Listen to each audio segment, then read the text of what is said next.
Hey guys welcome back to my channel Prabita's blog. তোমরা সবাই কেমন আছো? আশা করি খুব ভালো আছো আর আমিও ভীষণ ভালো আছি। তো তোমাদের রথযাত্রা কেমন কাটলো, কে কে মেলা দেখতে গিয়েছো অবশ্যই আমাকে জানিও, আর কে কেমন এনজয় করছো আমাকে জানিও। তো চলো আজকের ভিডিওটা কি নিয়ে হচ্ছে, একটা সুন্দর একটা তোমাদের সাথে রেসিপি শেয়ার করব। কোনো রান্নার নয়, হ্যাঁ রান্নারই রেসিপি। তো রেসিপি আবার উইদাউট রান্না ছাড়া হয় নাকি? আমি পাগলের মতো বলছি। সো বাই দ্য ওয়ে আজ একটা সুন্দর তোমাদের ডেজার্ট রেসিপি শেয়ার করব।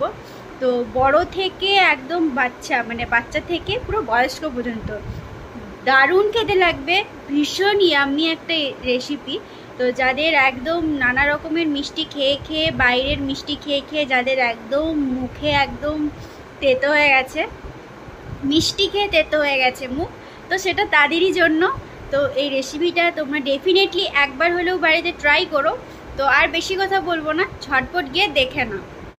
সো ফ্রেন্ডস, এখানেই আমি প্রথমে 3টে ব্রেড নিয়ে নিয়েছি। তো তোমরা চাইলে তোমাদের পরিমাণ মতো নিয়ে নেবে, আর এইভাবে শেপ করে তোমরা কেটে নেবে, যেভাবে আমি কেটে রেখেছি 4 ভাগে 3 ভাগ করে এইভাবে কেটে নেবে। তো তোমরা তোমাদের ফ্যামিলি মেম্বার্স যেমন তোমরা সেরকম ব্রেডটা নিয়ে নেবে।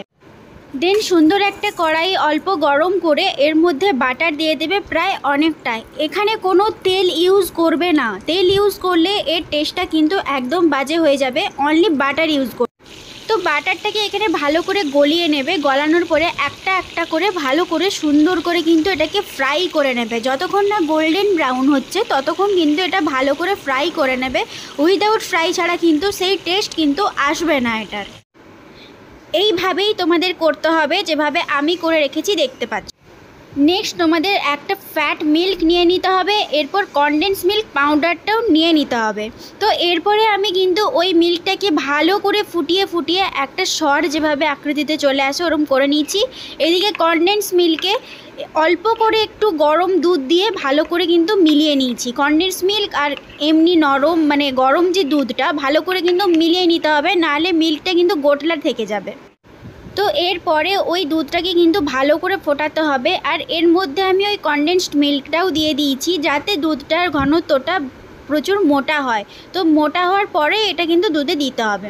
আর এখানে আমি সুন্দর করে কিন্তু ওইগুলোকে গোল্ডেন ব্রাউন যে ভাজা ব্রেডগুলো ছিল এগুলো করে একদম তৈরি আমাদের ক্ষীরমালাই একদম।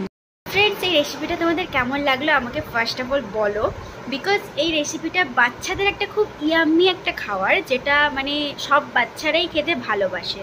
তো মায়ের কাছে তো বাচ্চার সবসময় আবদার থাকে, তো তোমরা তোমাদের বাচ্চাদের 2 মিনিটে জাস্ট এটা বানিয়ে ফেলতে পারবে। তো বেশি উপকরণ লাগছে না, জাস্ট কিছু জিনিস তোমরা ঝটপট বানিয়ে ফেলো এই রেসিপিটা, অ্যান্ড বাচ্চাদের আনন্দিত করে তোলো। তো যাদের ভালো লাগলো রেসিপিটা প্লিজ সাবস্ক্রাইব করে দিও, অ্যান্ড রেসিপিটা শেয়ার করো তোমাদের বাচ্চাদের সাথে ইয়া ফ্যামিলিদের সাথে। ওকে, সো বেশি আর কথা বলবো না। বাই দ্য ওয়ে সবাই অনেক ভালো থাকো, সুস্থ থাকো, রথযাত্রার হ্যাপি শুভেচ্ছা। সবাই মেলা দেখো, এনজয় করো পাঠিয়ে। তো চলে আসবো একটা নতুন ব্লগস নিয়ে, ততক্ষণ সবাই সুস্থ থেকো, ভালো থাকো। চ্যানেলে নতুন হয়ে থাকলে subscribe my channel. So by.